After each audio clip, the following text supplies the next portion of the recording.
Story بڑی دردناک ہے اور بڑی دل خراش ہے کہ ایک بیوہ عورت اس نے یہ بات بتائی کہ میں ابھی جوان تھی، میری شادی کو 3 سال گزرے تھے کہ اللہ تعالیٰ نے اپنی رحمت کی، اللہ تعالیٰ نے مجھے ایک بیٹی سے نوازا۔ تو میں بڑی خوش تھی، ہمارا گھر بڑا اچھا خاصا چل رہا تھا۔ تو اچانک سے میرے خاوند نے مجھے کہا کہ میں ایک بیوہ سے شادی کرنا چاہتا ہوں، دوسری شادی۔ تو میں ابھی جوان تھی، میری عمر 23-24 برس تھی، تو میں نے گھر کو سر پہ اٹھا لیا۔ تو گھر والوں نے لڑائی جھگڑا کیا، میں نے لڑائی جھگڑا کیا کہ یہ نہیں ہو سکتا، فلاں ہے فلاں ہے فلاں ہے۔ بہرحال وہ جون سی شادی تھی، وہ عورت ایک بیوہ تھی اور اس کی میں نے زندگی برباد کر دی۔ مطلب وہ پہلے بیوہ تھی تو اب یہاں اس کا ایک معاملہ تھا، وہ بھی میں نے ختم کر دیا۔ تو اب میں زندگی گزار رہی تھی اور اس کی بے چینی کو دیکھ کے سکون پاتی تھی کہ وہ جب بھی مجھے اس کا پتہ چلتا کہ آج اس کے ساتھ یہ ہوا تو میں بڑی خوش ہوتی، بڑی راضی ہوتی کہ اچھا ہوا ہے، اس نے میرا گھر اجاڑنے کی کوشش کی تو وہ سارا کچھ اللہ تعالیٰ ہی اس کے ساتھ کر رہے ہیں، نہ کہ میں تو بڑی مطلب اللہ تعالیٰ کے قریب ہوں۔ تو وہ کہتی ہے کہ ہوا یوں کہ کچھ دنوں کے بعد ہی تقریباً 2-3 سال کے بعد، ابھی ہماری شادی کو تقریباً 5 سال ہوئے تھے، ایک ہی بیٹی تھی، تو میرے خاوند کا ایکسیڈنٹ ہوا، روڈ حادثے میں وہ فوت ہو گئے۔ تو اب میں بیوہ ہو گئی اور جب میں اپنے میکے میں عدت گزار لی تو میکے والوں نے مجھے تانے دینا شروع کر دیے، جیسے مطلب عمومی طور پہ ہمارے معاشرے میں ہوتا ہے۔ تو میری امی ابو فوت ہو چکے تھے تو میں اپنے بھائی کے گھر آئی، وہ جو سی میری بھابھی تھی، بھرجائی تھی، میرے بھائی کی بیگم تھی، تو اس نے کچھ دن ہمیں برداشت کیا، برداشت کرنے کے بعد اس نے بھی ہمیں اس نے ہمیں تنگ کرنا شروع کر دیا اور مجھے وہاں سے نکلنے پر مجبور کر دیا۔ تو کچھ عرصہ تک تو میرے بھائی نے میری کفالت کی، مجھے کوئی گھر لے کے دیا اور میں وہاں پہ مطلب اپنی زندگی بسر کرنے لگی۔ تو مسئلہ یہ تھا کہ میں ٹیچر تھی تو ٹیچنگ میں مطلب کر رہی تھی، تو اس سے کوئی اتنا زیادہ معاملہ نہیں تھا، بالکل تھوڑے سے ٹیچنگ سے پیسے آتے تھے، تو اسے ہمارا ماں بیٹی کا بمشکل گزارا ہوتا تھا۔ تو وہ کہتی ہے کہ میں اب چاہ رہی تھی کہ اب میں کسی مطلب کہ مرد کی دوسری بیوی بن جاؤں، میں کسی مرد کی دوسری بیوی بن جاؤں تاکہ وہ مرد ہمارا سہارا بن جائے۔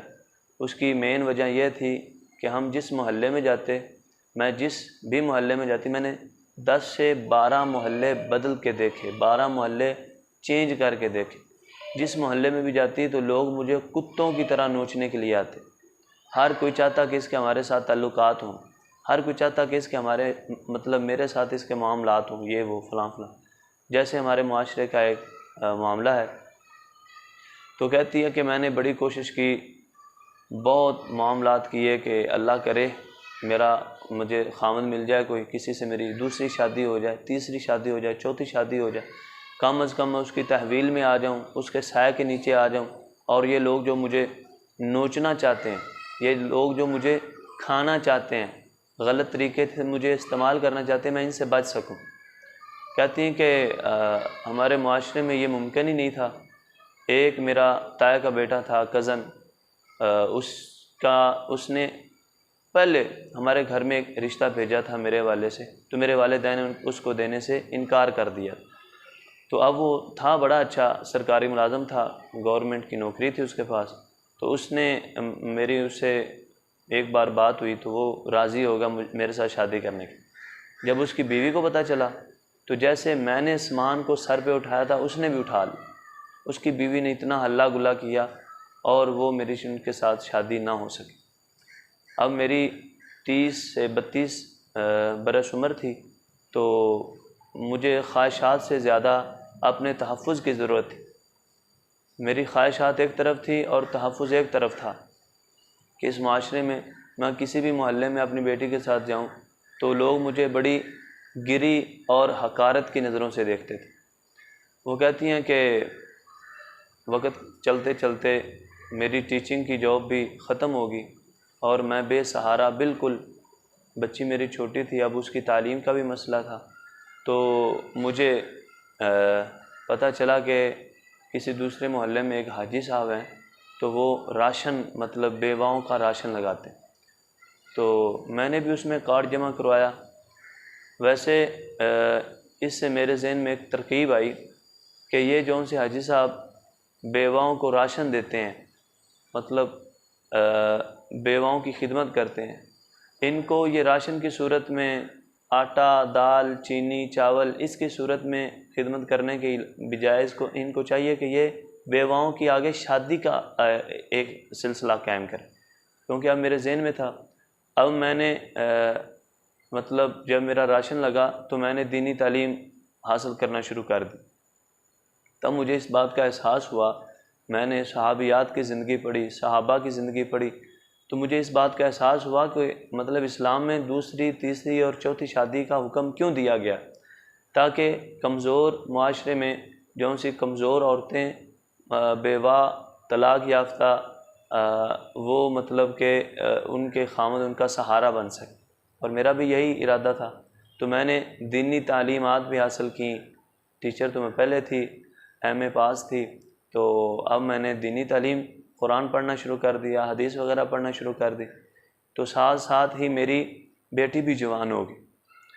جب میری بیٹی جوان ہوئی تو اب میں چاہ رہی تھی کہ میری بیٹی کا رشتہ ہو۔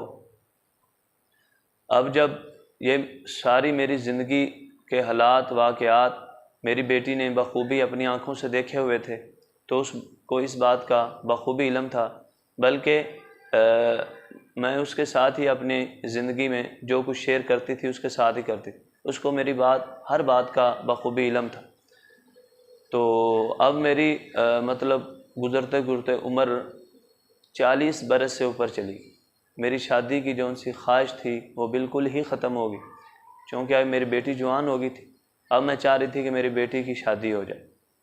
اب جب میں نے اپنی بیٹی کا رشتہ قائم کیا تو نکاح کے ٹائم میری بیٹی نے اعلان کیا اور اس نے کہا کہ میں اعلان کرتی ہوں کہ میرا خامد دوسری، تیسری، چوتھی شادی بھی کر سکتا ہے، میں آج سے ہی اسے اجازت دیتی ہوں۔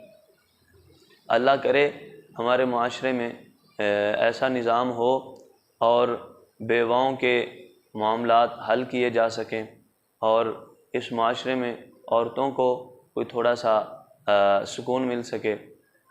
جو عورتیں یہ برداشت نہیں کرتی کہ ہمارے خامد کی دوسری شادی نہیں ہونی چاہیے، میں یہ کہا کرتا ہوں کہ اگر ان کی بہن کوئی بیوہ ہو، طلاق یافتہ ہو، یا پھر ادھیر عمر ہو جائے، بڑی عمر کی ہو، گھر میں بیٹھی ہو، کوئی اس کے ساتھ رشتہ کرنے کے لیے تیار نہ ہو، وہی چاہتی ہیں کہ یہ کسی کی دوسری بیوی بن جائے۔